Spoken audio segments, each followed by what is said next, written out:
नमस्कार। देश और दुनिया की तमाम फटाफट खबरों में आपका स्वागत है। खबरों के लिए आपसे निवेदन की यदि आपने हमारे चैनल को सब्सक्राइब नहीं किया तो कृपया करके आपके अपने चैनल को सब्सक्राइब कर लें। आप सब्सक्राइब करते हैं तो हमें हिम्मत होती है सही और सच्ची खबरें आप तक पहुंचाने की।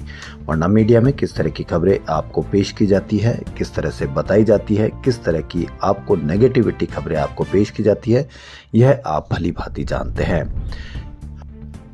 नेगेटिविटी खबरें होगी तो आपके खून में उबाल होगा, लेकिन पॉजिटिविटी और अच्छी खबरें होगी तो आपके मन में सवाल होंगे। तो क्या है आज की वो बड़ी खबरें जो मीडिया पर आपको दिखाई नहीं देगी। तो पंजाब के बरनाला में आज कांग्रेस की मजदूर महारैली हुई। इसमें राहुल गांधी ने पंजाब कांग्रेस में गुटबाजी को लेकर नेताओं को चेतावनी दी। उन्होंने कहा कि मैं कांग्रेस पार्टी को मैसेज देना चाहता हूं कि काम टीम वर्क से होता है, एक प्लेयर गेम नहीं जीत सकता है। हमारे पास पूरी टीम बैठी है। मैं मैसेज देना चाहता हूं कि टीम प्लेयर बनो, वरना रिजर्व में बैठा देंगे। उन्होंने कहा कि 4 महीने से अमेरिका भारत डील रुकी थी। संसद में जब मेरा भाषण चल रहा था तो उसे रोका जा रहा था। उसी शाम प्रधानमंत्री का फोन ट्रंप को जाता है। यह मैंने नहीं कहा, इस बात को लेकर ट्रंप ने ट्वीट किया है। पीएम ने ट्रंप को फोन किया लेकिन किसी मंत्री को नहीं पूछा और कह दिया कि मैं डील के लिए तैयार हूं। उन्होंने कहा कि डील में सोयाबीन, दाल, अखरोट, बादाम ये सारा अमेरिका को दे दिया है। हिमाचल, पंजाब, हरियाणा, मध्य प्रदेश, महाराष्ट्र, राजस्थान, छत्तीसगढ़, उड़ीसा के किसान बर्बाद होने जा रहे हैं। मोदी ने दरवाजा खोल दिया। अमेरिका का सामान आ रहा है। ट्रंप ने प्रधानमंत्री मोदी का गला पकड़ लिया, सिर झुका दिया है। इजराइल ने आज सुबह ईरान की राजधानी तेहरान समेत कई शहरों पर हमला कर दिया। इरना न्यूज एजेंसी के अनुसार इन हमलों में दक्षिण ईरान में 40 छात्राओं की मौत हो गई जबकि 45 घायल हैं। इसके जवाब में ईरान ने भी इजराइल पर जवाबी हमले शुरू कर दिए। मीडिया रिपोर्ट्स के अनुसार ईरान ने पलटवार करते हुए करीब 400 मिसाइलें दागी है। ईरान ने इजराइल के अलावा कुवैत, कतर, बहरीन और सऊदी अरब में मौजूद अमेरिकी बेस पर भी हमला किया है। ईरान ने के सबसे ज्यादा आबादी वाले शहर दुबई को भी निशाना बनाया है।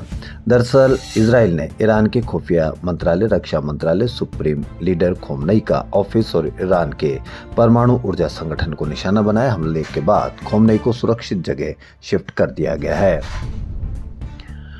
पंजाब के मोहाली में देश का पहला आर्टिफिशियल इंटेलिजेंस एआई टावर लगाया जाएगा। इसकी औपचारिकताएं पूरी हो चुकी है। यहाँ देश विदेश की लगभग 300 एआई आधारित कंपनियां काम करेगी। यहाँ केवल सॉफ्टवेयर नहीं, एआई से जुड़े उत्पादों का निर्माण भी होगा। इससे पंजाब के स्टार्टअप को मजबूती मिलेगी। यह AI tower Chandigarh international airport के नजदीक एक्सपो सिटी में बनेगा। इस एक्सपो सिटी को 183.5 एकड़ भूमि पर विकसित किया जा रहा है। यह परियोजना रुड़का, धर्मगढ़, शफीपुर और लडियाली गांव की भूमि पर प्रस्तावित है।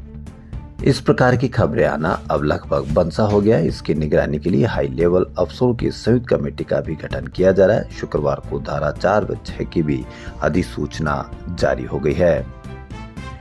दिल्ली के शराब घोटाले मामले में सूबे के पूर्व मुख्यमंत्री और आम आदमी पार्टी के संयोजक अरविंद केजरीवाल और मनीष सिसोदिया को कोर्ट ने शुक्रवार को बरी कर दिया। राउज एवेन्यू कोर्ट ने दोनों नेताओं को बरी कर दिया। वह अब इस मामले में समाजवादी पार्टी के मुखिया और उत्तर प्रदेश के पूर्व मुख्यमंत्री अखिलेश यादव का बयान सामने आया। उन्होंने बीजेपी पर निशाना साधा है कि कन्नौज में पत्रकारों से बात करते हुए सपा प्रमुख ने बीजेपी पर तीखा हमला करते हुए कहा कि झूठ फैलाकर और आरोप लगाकर एक व्यक्ति से सरकार छीन ली गई। अखिलेश ने कहा कि बीजेपी अरविंद केजरीवाल द्वारा गरीबों के लिए किए जा रहे कार्यों को बचा नहीं पाई।